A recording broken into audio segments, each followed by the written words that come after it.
Greetings, traveler of the seas. Tonight, I'll be your compass on a journey through waters few have ever charted. What I'm about to share doesn't appear in Morgan's newspapers, nor in the Navy's records. It's a story the ocean kept safe, tucked away from the world's gaze. They speak of a name, red-haired Shanks, also known as the Knight of the Sea. I see you've come this far with salt in your eyes, and the wind still clinging to your coat, perhaps from distant shores, or memories not easily forgotten. Are you tired, lost between dreams left unfinished, and longings that still echo in your heart? Come, sit here with me by the fire. The flames are low and calm, almost whispering stories to those willing to listen. Let the warmth hold you, and the silence of the night cradle your thoughts. There's no rush here, no danger, just stories, not the kind you read in a hurry, but the kind you feel slowly, with your soul. Each word is a candle lit within, each silence a soft breath between stars. Let's sail to islands that only appear when we close our eyes, where the laughter of old pirates still lingers, and where secrets sleep quietly beneath the sea. All set, take a deep breath, let go of the helm of reality, and let my voice carry you somewhere new. The journey begins now, and maybe, by the end of it, you'll discover something meaningful about yourself. It was a dawn painted in shades of amber and rose when Shanks stood alone at the bow of his ship. The red force rocked gently beneath his feet, a dance so familiar he could feel it in his dreams. His crew still slept, their snores a distant lullaby carried by the morning breeze. In these quiet moments, before the world fully woke, Shanks allowed himself to simply be, not a Yonko, not a captain, just a man watching the sun rise over an endless horizon. Have you ever felt both small and infinite at the same time? There's something about the sea at dawn that makes us all philosophers, isn't there? His remaining hand rested lightly on the wooden railing, weathered fingers tracing patterns only he could see. Each line and groove told a story of storms weathered, of battles fought, of celebrations that lasted until morning light. The ship held memories, the way the sea holds secrets, deeply, completely, without judgment. Another day, he whispered to no one and everyone. His voice, normally boisterous and commanding, was soft now, contemplative. The empty sleeve where his left arm once was fluttered slightly in the breeze, a constant reminder of a choice made long ago, a sacrifice freely given. Shanks had never been one for regrets. What purpose did they serve after all?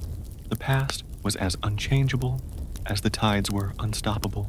Yet sometimes, in moments like these, he allowed himself to wonder about the paths not taken, the lives not lived, not with sadness, but with a gentle curiosity that comes with understanding that every choice creates as much as it closes. What if our sacrifices aren't truly losses, but transformations, changing shape like water poured from one vessel to another? The straw hat, his most precious possession for years, now journeyed with another. Sometimes he could almost feel it still, phantom-like, upon his head. He smiled at the thought. Isn't that how the most important things in life work? We pass them on, yet somehow they never truly leave us. The sea stretched endlessly before him, a canvas of possibility. How many had stood just as he was standing now throughout the centuries? Pirates, marines, merchants, dreamers, all gazing out at that same blue infinity, all carrying hopes too vast to name.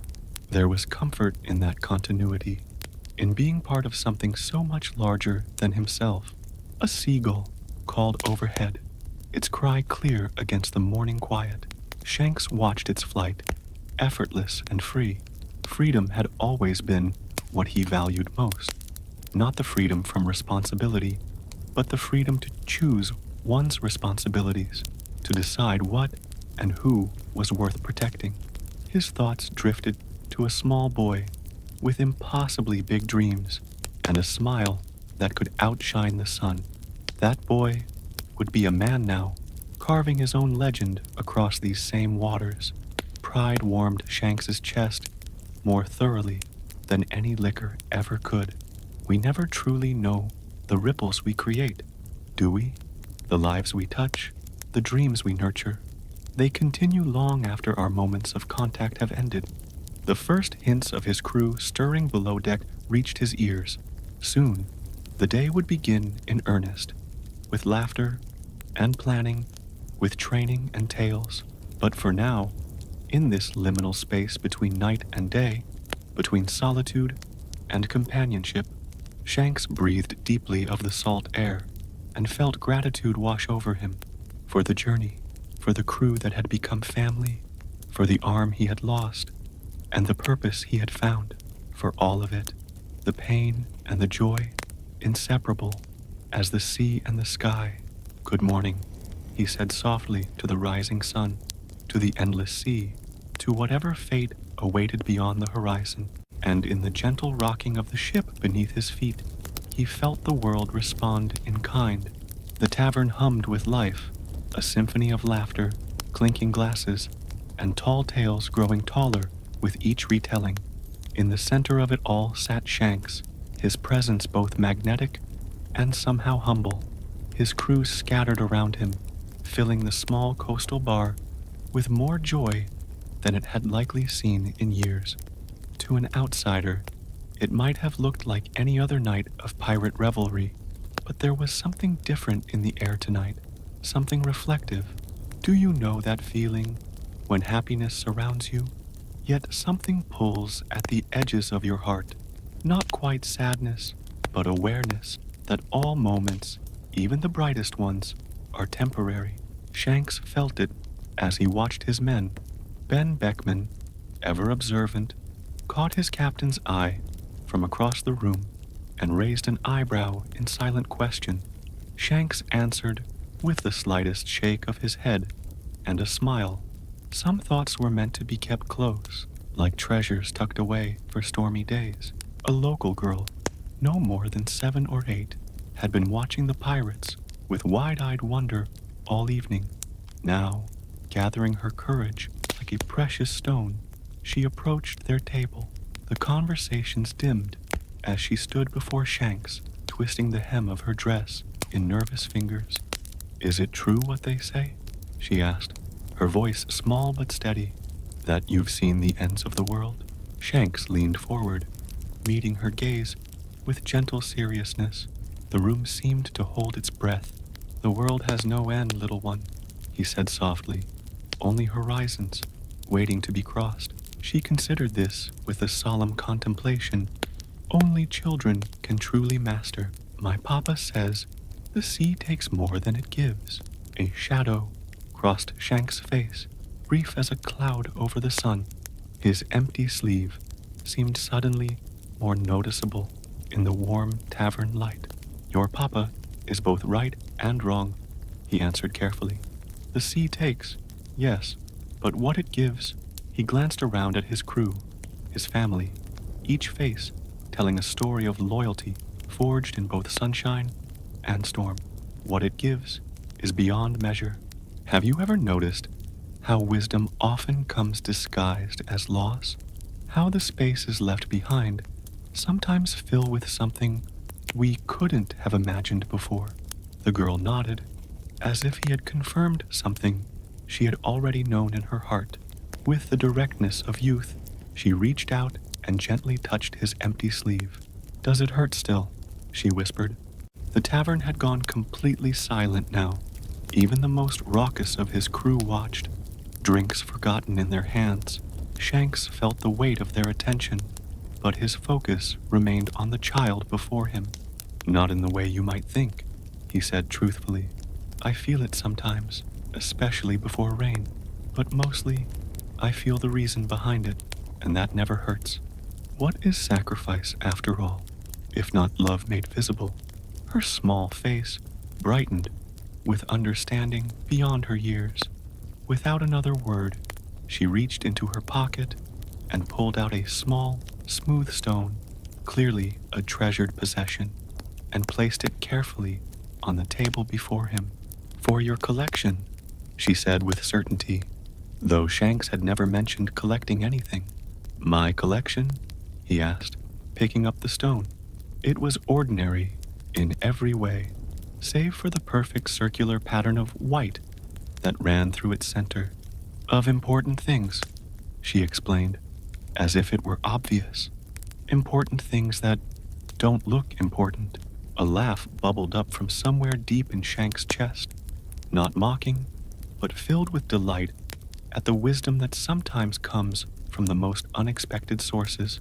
The sound broke the spell of silence, and the tavern returned to life around them, though something had shifted subtly in the atmosphere. Later, when the little girl had been called home to bed, and the celebration had reached that mellow stage that comes before its natural end, Shanks found himself turning the stone over and over in his hand. Important things that don't look important. Wasn't that the truth of life itself? The smallest choices, a hand extended in friendship, a hat passed down, a moment taken to truly see someone. These were the hinges upon which fates turned, not the grand battles or the treasures claimed, but the quiet moments of connection that seemed so ordinary in their happening. Ben slid into the seat beside him, pouring them both a fresh drink. "Heavy thoughts for a celebration," he observed. Shanks pocketed the stone and accepted the glass. Not heavy, just full. His first mate nodded in understanding. They had sailed together long enough that words were often unnecessary between them. "To fullness, then," Ben said, raising his glass. "And to ordinary treasures," Shanks added, completing the toast. As the night deepened around them, Shanks felt that familiar mixture of joy and melancholy that often visited him in such moments. The knowledge that nothing, not this night, not this crew, not even the legends they were building, would last forever. And yet, wasn't that impermanence exactly what made it precious? Tomorrow, they would sail again, chasing horizons that never ceased their retreat. But tonight was for remembering that the journey itself was the destination all along. And isn't that true for all of us? In the end, we chase horizons, dream of destinations, yet find our meaning in the simple miracle of being present for each step along the way. Morning came with a fine mist that hung over the harbor, turning familiar shapes into ghosts of themselves. Shanks walked alone along the weathered dock, his footsteps hollow on the wooden planks. The Red Force waited, patient as time itself, its crimson sails furled in rest. They would depart with the afternoon tide, but these early hours belonged to ritual and reflection. Have you ever felt the weight of invisible anchors? Those connections that hold us in place, even as we sail freely through the world. This particular island harbored no special significance, just another port in an endless journey. Yet Shanks found himself reluctant to leave, as if something important remained undiscovered. He had learned long ago to trust such feelings. Intuition was often memory's quiet voice, recognizing patterns beyond conscious thought. He paused at the dock's edge, gazing down at his reflection in the still water. The face that looked back at him bore the marks of years lived fully, laugh lines around the eyes, the 3 familiar scars, red hair now touched with the earliest hints of silver at the temples. Not old, not yet, but no longer young, a face earned rather than given. When did we stop seeing ourselves clearly? When does the image in our mind drift from the reality of what time has shaped?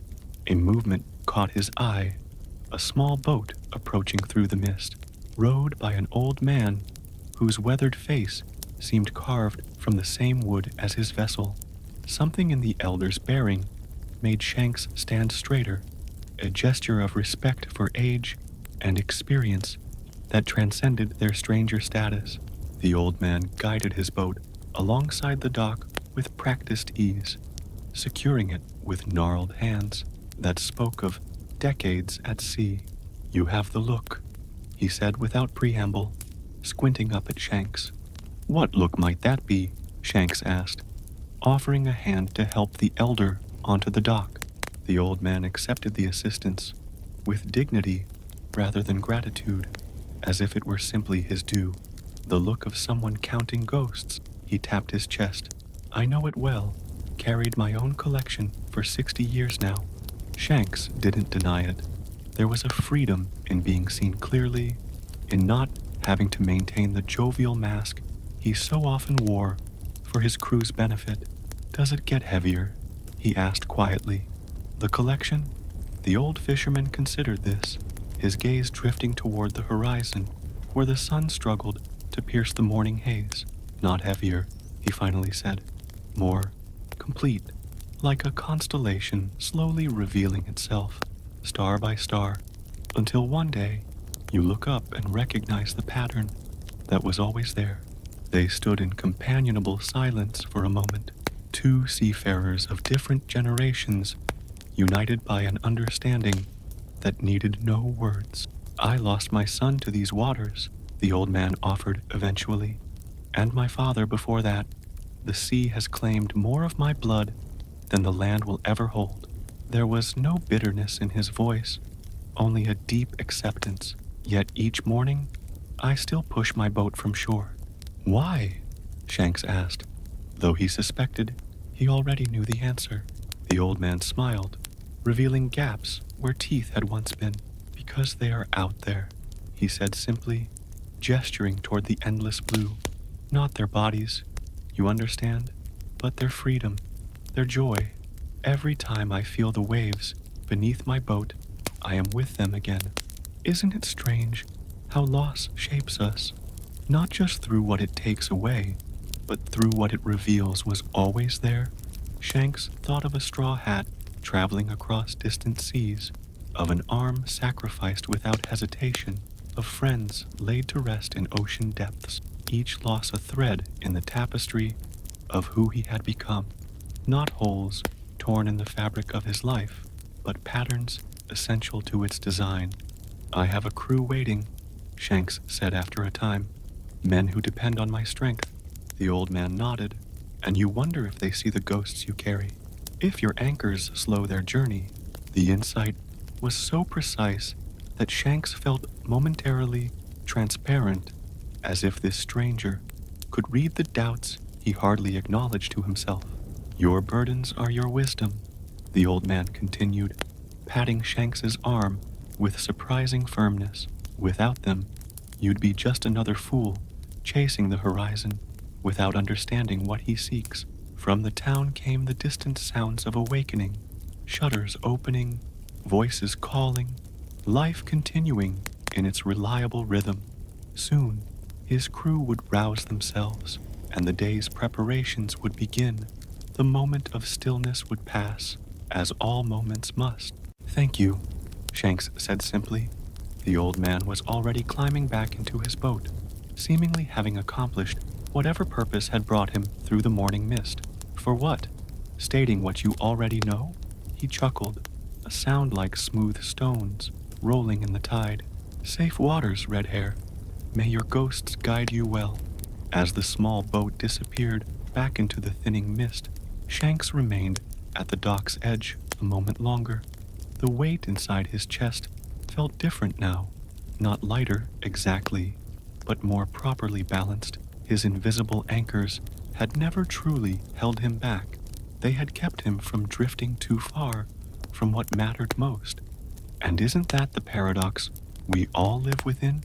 That our connections, even those severed by time, distance, or death, are both what root us and what give us the courage to sail on. With renewed purpose, Shanks turned back toward town. It was time to gather his crew and continue their journey. The afternoon tide would not wait, and neither would the future unfolding before them. The island bazaar bustled with the controlled chaos that markets everywhere seem to share, a universal language of commerce and curiosity. Shanks moved through the crowd with unhurried ease, his crew scattered throughout the marketplace on various errands, before their departure. Here, among ordinary people, living ordinary lives, the title of Yonko meant little. He was just another customer, another traveler passing through, a anonymity he treasured on these rare, peaceful days. At a stall selling navigational instruments, he paused to examine a finely crafted hourglass. The craftsman, noticing his interest, stepped forward with a merchant's practiced smile. "A fine eye you have, sir," the man said. "That piece measures exactly 1 hour, calibrated by the royal timekeeper himself." Shanks turned the hourglass over, watching the fine white sand begin its measured fall. Time, he mused, the one treasure none of us can hoard. Have you ever noticed how differently time moves, depending on who you're with and what fills the moments? How some days feel like chapters, while others pass like single sentences.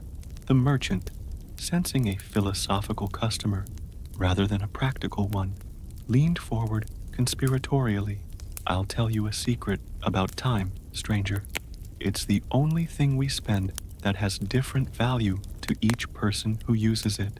Shanks raised an eyebrow, inviting elaboration. "An hour to a child, waiting for a festival, an eternity." The merchant gestured to a young boy, bouncing impatiently nearby. "The same hour to an old woman, watching her grandchildren play." Gone in a heartbeat, he nodded toward an elderly woman seated in the shade, her eyes following the children with quiet joy. "Same hour, different fortune spent." The observation, simple yet profound, resonated with Shanks. How many hours had he spent in battle that had stretched like years? How many nights of celebration had vanished like dreams upon waking? The hours themselves unchanged, but their weight, their meaning, entirely different. What if wealth isn't measured in gold or berries, but in how richly we experience each passing moment? "I've known men who lived for a century," Shanks said, still watching the falling sand, "yet never truly lived at all. And others." His thoughts turned to his former captain, to Roger's brief but blazing existence that had changed the very world. Others who filled fewer years with enough life for 10 men. The merchant nodded sagely. "The hourglass doesn't measure life, only its passing." He tapped the glass gently. 20,000 berries, if you're interested. A fair price for a reminder of what truly matters." Shanks reached for his pouch, but paused as a small commotion erupted further down the market street. A child's cry rose above the general din, not of pain, but of distress.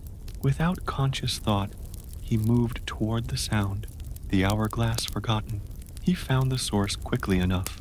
A small boy, no more than 6, tears streaming down his face as he looked frantically in all directions, lost, clearly, separated from family in the crowded market.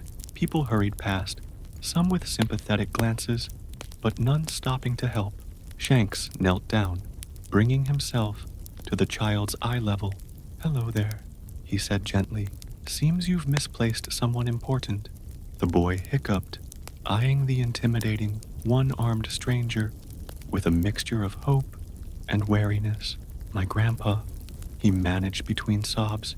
"He was buying fish and then he was gone." "Well, that won't do at all," Shanks said seriously. "Shall we find him together? I'm quite good at finding things, you know." The boy hesitated only briefly before nodding, his immediate need overcoming any caution. Shanks offered his hand, and a much smaller one slipped into it with complete trust. Something in his chest tightened at the gesture. "I'm Toma," the boy offered, his tears slowing. "I'm Shanks," he replied. "Now, if I were a grandpa buying fish, where might I be?" For the next half hour, Shanks led the child through the market, asking gentle questions about his grandfather to narrow their search. The boy's distress gradually gave way to animated chatter, describing his grandfather's straw hat, almost like yours but much older, and how they came to the market every week to buy supplies for their small farm inland. What appeared to others as a simple act of kindness, a man helping a lost child, felt to Shanks like something more significant. This half hour, this small expenditure of time that would have otherwise been spent on preparations or negotiations, suddenly seemed like the most valuable way he could possibly spend these moments. When they finally located the grandfather, frantically searching 3 streets away, his own face tear-streaked with worry, the old man's relief was palpable. He gathered Toma into his arms with a desperation that spoke of love deeper than oceans. "Thank you," he said to Shanks over the boy's shoulder, the words inadequate, yet filled with genuine emotion. I turned for just a moment, and when I looked back, Shanks waved away the gratitude. "He's a brave one, your grandson."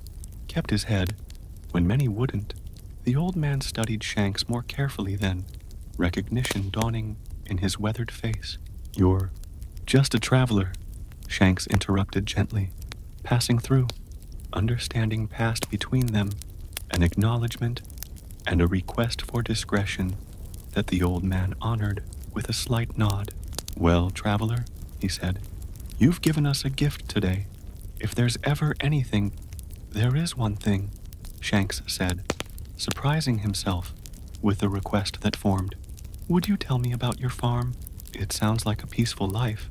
And so, as the market continued its busy commerce around them, Shanks sat with the old farmer and his grandson, listening to tales of crops and seasons, of simple meals and hard-earned rest, stories with no grand adventure, no world-altering consequences, just the quiet heroism of ordinary days lived with purpose and care. When they finally parted ways, the sun was noticeably lower in the sky. His crew would be wondering about his absence, perhaps growing concerned, yet Shanks couldn't bring himself to regret the time spent. As he turned back toward the harbor, he passed the instrument seller's stall again. The hourglass still sat on display, its sand now settled at the bottom. What if time isn't spent at all, but invested? What if each moment we give returns to us in ways we could never anticipate? Shanks purchased the hourglass with a smile, tucking it carefully into his cloak, not as a reminder of time's passage, but of its infinite potential in each unmeasured moment. Night had fallen by the time they made camp on the uninhabited island. It was a routine stop, a chance to replenish fresh water and stretch legs too long confined to the ship. The crew had scattered across the beach in small groups, their campfires creating constellations along the shore to mirror those above. Laughter and snatches of song drifted on the evening breeze, a harmony of voices that had learned each other's rhythms over years at sea. Shanks sat somewhat apart, close enough to observe, but far enough to invite solitude. The fire before him cast dancing shadows, and in their movement he sometimes glimpsed faces from the past, optical illusions born of flickering light and memory's persistence. Have you ever noticed how firelight makes time feel porous? How it softens the boundaries between now and then, between what is and what once was? "Captain," Yasop approached, carrying 2 cups and a bottle. "Thought you might want company." Shanks gestured to the sand beside him in welcome. Of all his crew, Yasop perhaps best understood the pull of what was left behind, the sharpness of bonds stretched across distance and years. "To absent friends," Yasop said quietly, pouring amber liquid into both cups. "And to distant family," Shanks added, knowing his words would resonate with the sharpshooter who had left behind a son to follow the call of the sea. They drank in companionable silence, watching the flames consume driftwood bleached white by salt and sun. Such wood burned differently, with colors that shifted from the usual orange to occasional blues and greens when the salt ignited. Beautiful and strange, like life itself. "Do you think about him often?" Shanks asked eventually. "Your boy?" Yasop's smile was bittersweet in the firelight. Every day, and more on some than others, he twisted the cup in his hands. He'd be a man now. I wonder if he'd recognize me if we passed on the street. He would, Shanks said with certainty. Some connections transcend time and absence. What if the people we love are never truly distant? What if separation is just another illusion, like shadows on a cave wall?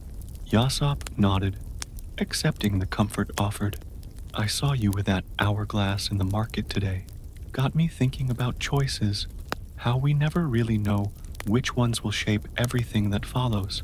Shanks thought of a small village and a sea king, of a devil fruit and a straw hat, of moments that seemed ordinary until retrospect revealed them as turning points. We make 1,000 choices every day, he mused. Most fade, like footprints on wet sand, but some, he gestured to his missing arm, some become part of who we are. Do you regret it? Yasop asked, his directness born of long friendship and the honesty that only nighttime conversations near a fire seemed to permit. Any of it? The question hung between them, worthy of careful consideration, rather than a quick reply. Shanks gazed into the fire, allowing the memories to surface, the losses and the gains, the pain and the joy, the weight of his choices and their consequences. Regret assumes there was a better path not taken, he said finally. I don't claim to have always chosen wisely, but each choice led here, to this crew, to the man I've become, to the dreams we protect. He looked up at the vast canopy of stars above them. How could I regret the journey that made me who I am? Yasop followed his gaze upward.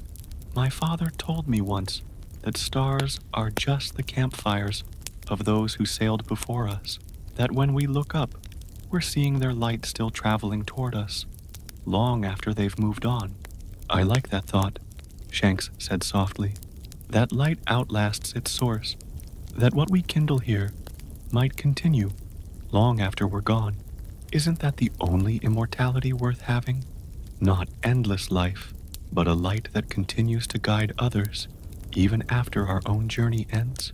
From further down the beach came a burst of raucous laughter, followed by the beginning chords of a familiar song. Lucky Roo's voice, surprisingly melodic for such a large man, began the first verse. One by one, other voices joined in, some in harmony, others endearingly, off-key but enthusiastic. It was an old pirate ballad, one that had existed long before either of them had first set sail, a song about treasures found not in gold or jewels, but in freedom and friendship. Shanks felt the familiar tightness in his throat that came with moments of unexpected beauty.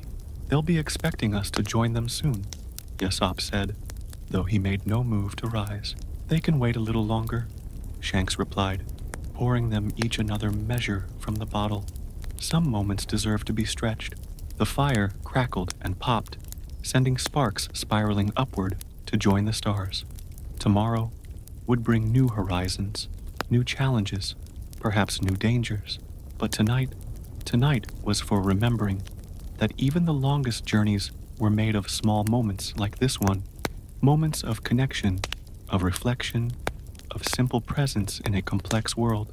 Shanks raised his cup once more. To the light we carry, he said quietly, and to those who carry it after us. To the light, Yasop echoed, the simple toast somehow encompassing everything that needed to be said. As the song continued its journey down the beach, carried on the voices of men who had become more than crew, who had become family, Shanks felt a profound peace settle over him. Not the absence of storms to come, but the certainty that they had built something strong enough to weather them. And isn't that all any of us can hope for? Not to avoid life's tempests, but to find those with whom we can face them side by side, strengthened by shared firelight in the gathering dark. Dawn broke clear and cold, the kind of morning that made breath visible and heightened every sensation. Shanks had risen before the others, drawn to the island's interior by an explorer's curiosity.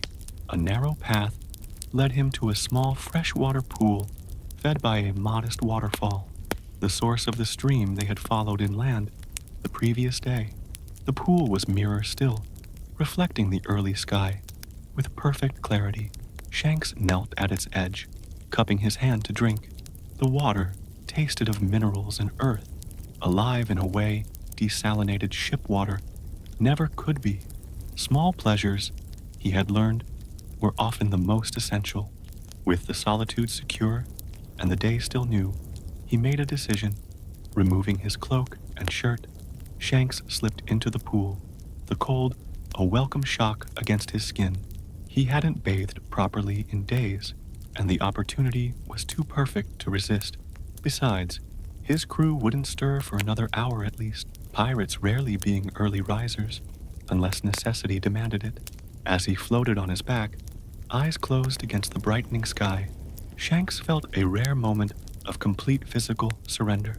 The water supported him fully, asking nothing, offering everything. How seldom we allow ourselves such vulnerability, he thought. How constantly we stand ready, guarded against the world's uncertainties. Have you ever noticed how we carry our histories on our skin? How each mark tells a story we may share or keep silent, but can never fully erase. When he finally emerged, the cool air raised goosebumps along his arms. Arm, he corrected mentally. The phantom sensation of his left limb, sometimes still so strong, it confused even his own thoughts. Sitting on a flat rock to dry, Shanks found his gaze drawn to the reflection of his torso in the now rippling water. A map of scars crisscrossed his chest and back, some fine as silver thread, others ragged and raised, each mark a memory, each memory a lesson. The 3 parallel scars across his eye, his most visible badge, were actually among his earliest, but there were others, dozens of them, recording a life lived at the edges of possibility. What stories would we tell if our scars could speak? What wisdom have we earned through wounds now healed? Most men would consider that an impressive collection. The voice startled him. Shanks was on his feet. In an instant, instinct reaching for a sword, not currently at his hip. At the edge of the clearing stood an elderly woman, her silver hair bound in a complex braid, her eyes clear and direct. She carried a basket of what appeared to be herbs, suggesting a purpose for her early morning journey to this pool. I didn't mean to disturb your bath, she continued, seemingly untroubled by his defensive stance or state of undress. The water here has healing properties. Many come to seek its benefits. Shanks relaxed slightly, reaching for his shirt. You move quietly, for someone not trying to surprise a stranger. She smiled at that, the expression transforming her weathered face. And you react quickly, for someone supposedly at ease. She set her basket down and gestured to the pool. Please, don't let me interrupt. I can return later. No need, Shanks said, pulling his shirt over his head. I was finished. The woman approached the water's edge, kneeling much as he had done earlier. Her movements were deliberate, speaking of joints that had seen many seasons, yet remained serviceable through stubborn determination. You're not from our island, she observed, beginning to sort through the plants in her basket.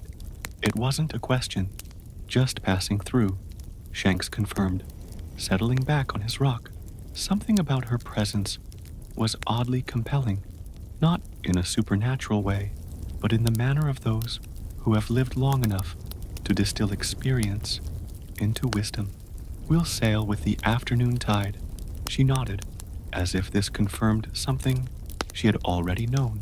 The red ship in the harbor. It's been many years since a pirate vessel anchored openly at our shores. We mean no harm to your island or its people, Shanks said, wondering if her early morning appearance was meant as some form of warning or assessment. If you did, you would hardly announce it, she replied with unexpected humor. But no, I don't sense harm in you. Pain, Yes, loss, purpose, but not mindless destruction. Her perception was unsettling in its accuracy. You read much from little information. I read what's written on the skin, she said simply, gesturing toward his chest, where his scars lay hidden beneath fabric. I was a healer for 50 years before my hands grew too unsteady for delicate work. Now, I gather herbs for my granddaughter, who carries on the tradition. And what did my scars tell you?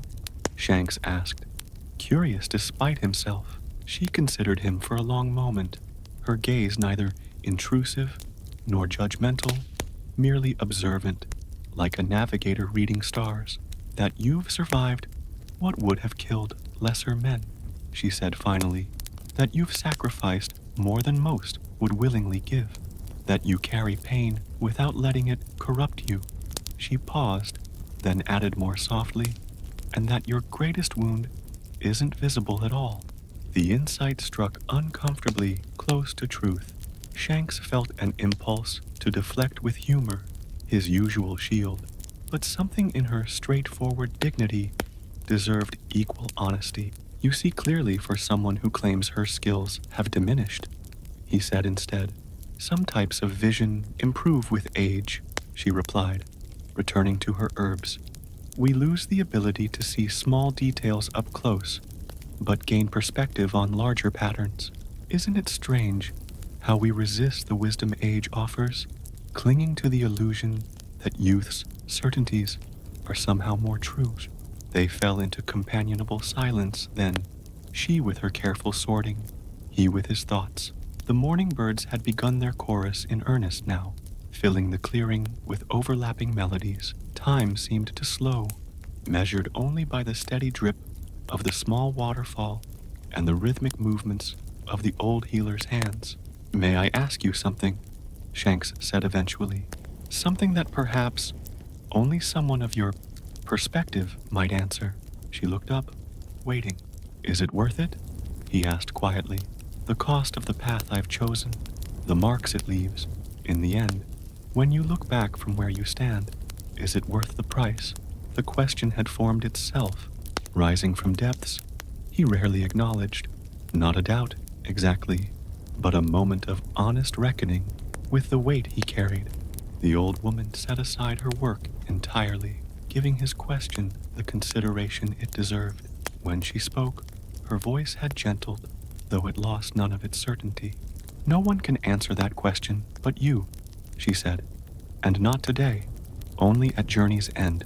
But I will tell you this, I have treated the wounds of fishermen who never left sight of shore, yet lived lives of quiet desperation, and I have eased the passing of adventurers whose bodies were maps of experience, their eyes clear with the peace of having lived true to themselves. She gestured to the pool, its surface now calmed again to mirror stillness.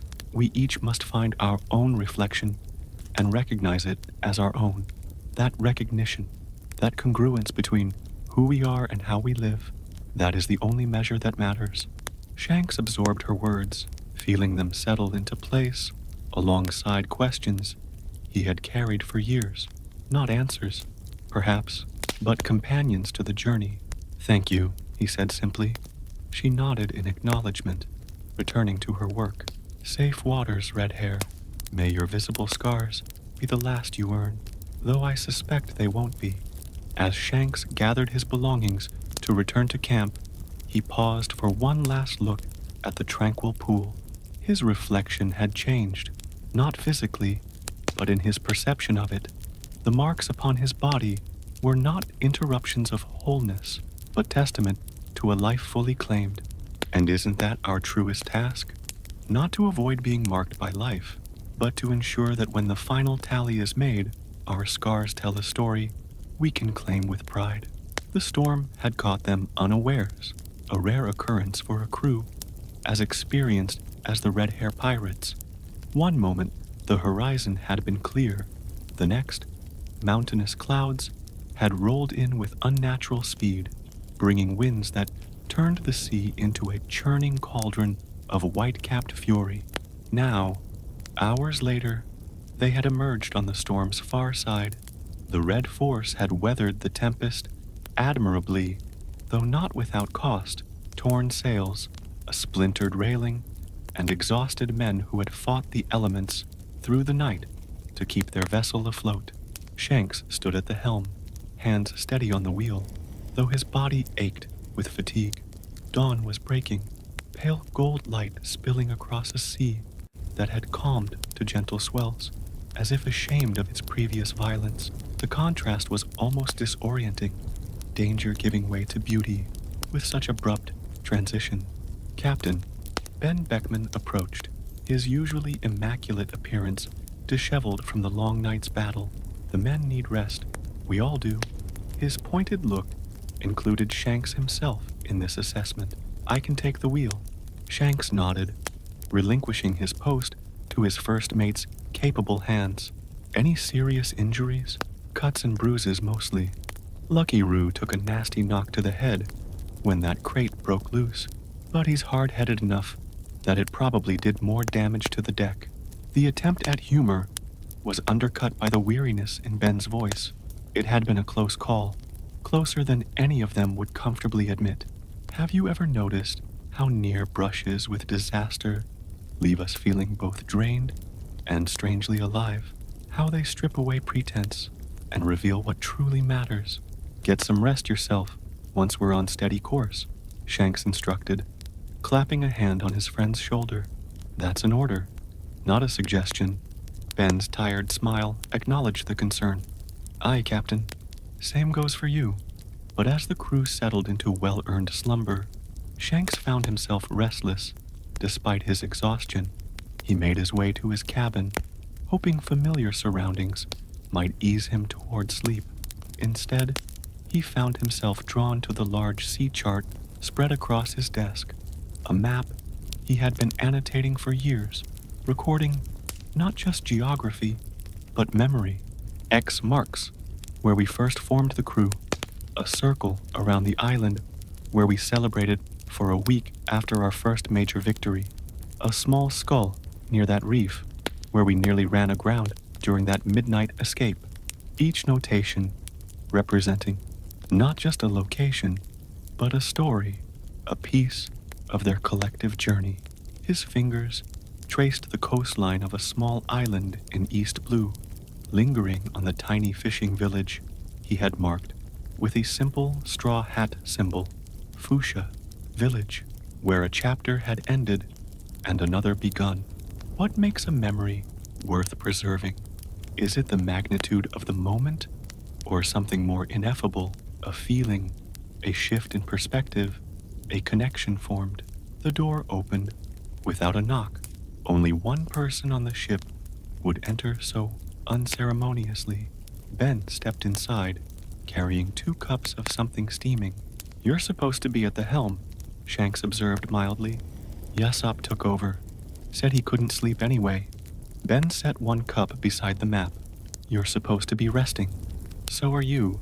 Ben shrugged, the gesture encompassing years of similar exchanges. What are we looking at? He asked, though he knew the map as well as Shanks did. The past, Shanks replied, taking a sip from the cup. The liquid burned pleasantly down his throat. Not alcohol, but strong black tea laced with something medicinal, and trying to read the future in it. Ben studied him with the perceptiveness that made him such a valuable first mate. The storm has you thinking about Roger, he stated rather than asked. Shanks didn't bother denying it. He loved storms, used to stand at the bow laughing, while the rest of us fought to keep the ship from capsizing. The memory brought a smile, despite the melancholy that accompanied it. Rayleigh said it was because Roger understood something the rest of us didn't, that chaos isn't the enemy of order, but its partner in the dance. Sounds like the kind of philosophical nonsense that only makes sense when you're either very drunk or very close to drowning, Ben observed dryly. That startled a laugh from Shanks. Probably both. Knowing those two, he traced another marking on the map. This one, a simple line representing the route of their final journey with their former captain. I've been thinking about legacy lately. What we leave behind when the journey ends. Ben nodded, understanding the unspoken reference to Roger's execution and all that had followed. Some would say you've already secured yours. The new generation looks to you. One of them quite literally wears your legacy on his head. It's not about being remembered, Shanks clarified, searching for words to express something he felt, but hadn't fully articulated, even to himself. It's about continuation, about setting something in motion that outlives you, something worthwhile. If a life is like a stone thrown into still water, are we measured by the splash we make, or by how far the ripples travel after we're gone? Ben considered this, taking a deliberate sip of his tea before responding. The way I see it, legacy isn't something you can plan or control. It's the sum of all your choices, big and small, the lives you touch, the examples you set, the values you uphold, when it would be easier not to. He gestured to the map with its constellation of markings. It's not one moment that defines the journey, it's all of them together. The simplicity of the insight struck Shanks with unexpected force. He had been thinking of legacy as something monumental, a single great achievement or discovery. But perhaps it was more like this map, countless small moments that, taken together, revealed a pattern larger than any individual mark. When did you get so wise? Shanks asked, only half joking. Probably around the time you started brooding over maps, instead of sleeping after nearly drowning, Ben retorted, the familiar banter a comfort to them both. Outside the cabin window, the sea stretched calm and endless, bearing no trace of the previous night's violence. The ship creaked gently beneath them, the sound as familiar as their own heartbeats after so many years aboard her. We should both get some rest, Shanks said finally, rolling the map carefully closed. Tomorrow will bring its own challenges. It always does, Ben agreed, finishing his tea and setting the cup aside. That's rather the point of this life we've chosen, isn't it? As his first mate departed, Shanks remained a moment longer, his hand resting on the rolled map. Each mark on it represented a choice made, a path taken or not taken.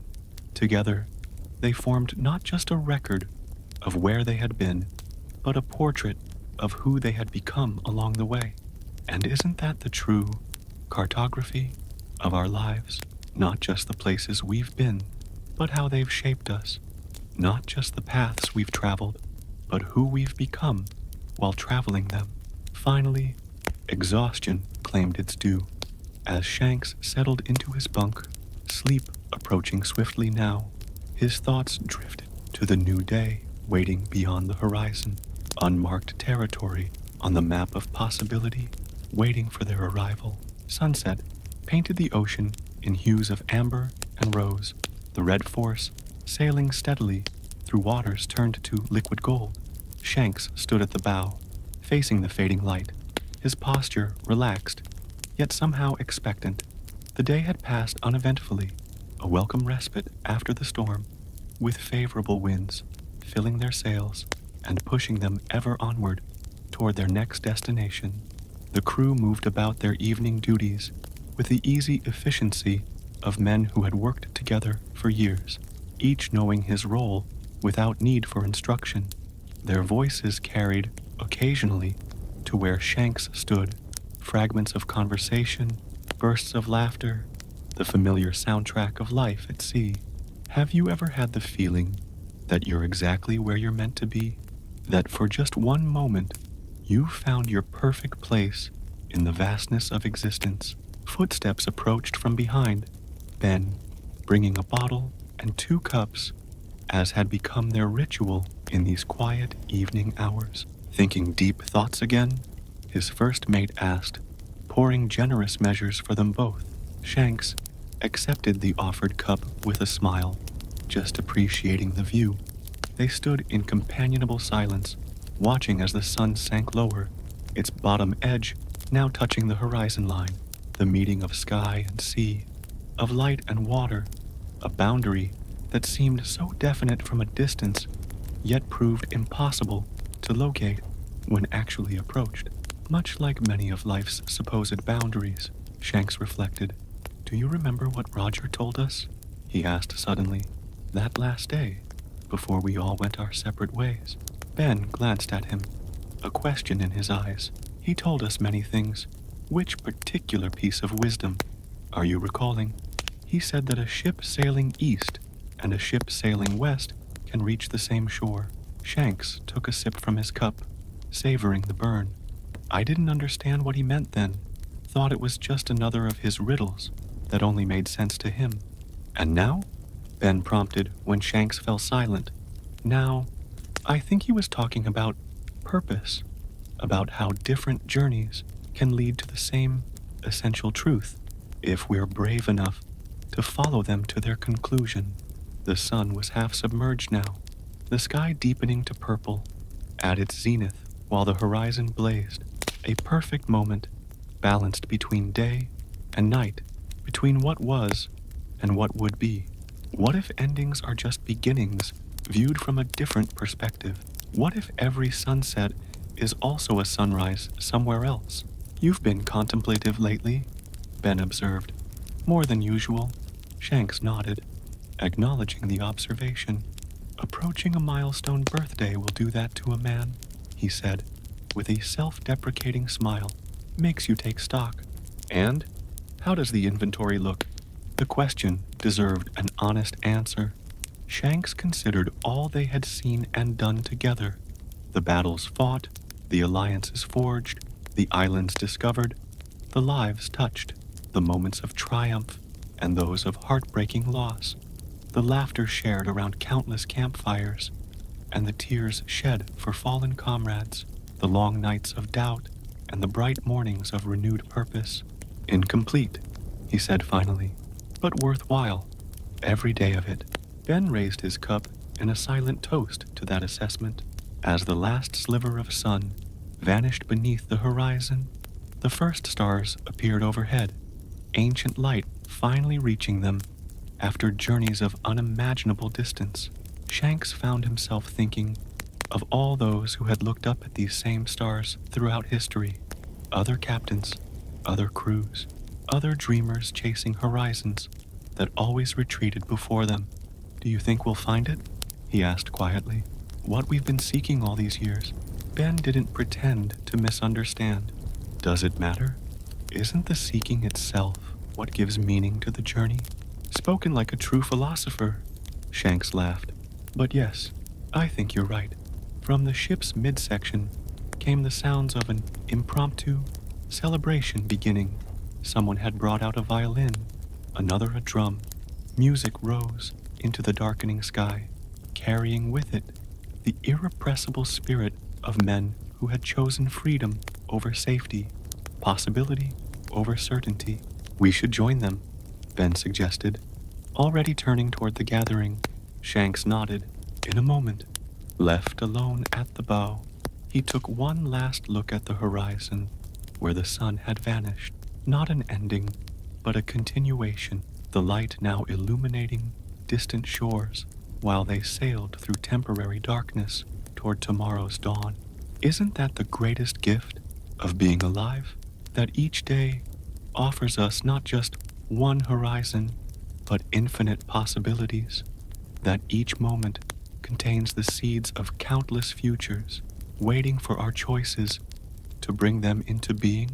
The music grew louder, more instruments joining in, voices raised in a sea shanty as old as sailing itself, a song about home, not as a place to return to, but as something carried within, recreated wherever kindred spirits gathered. The sound called to him, warm and inviting. Shanks drained his cup and turned from the railing, moving toward the light and music of his crew, his family. Whatever waited beyond tomorrow's horizon, they would face it together, as they had faced everything else life had placed in their path. And in that knowledge lay a peace deeper than any ocean, a certainty stronger than any storm. Not that the journey would be easy, but that it would be true, Not that they would find every treasure they sought, but that the seeking itself was treasure enough.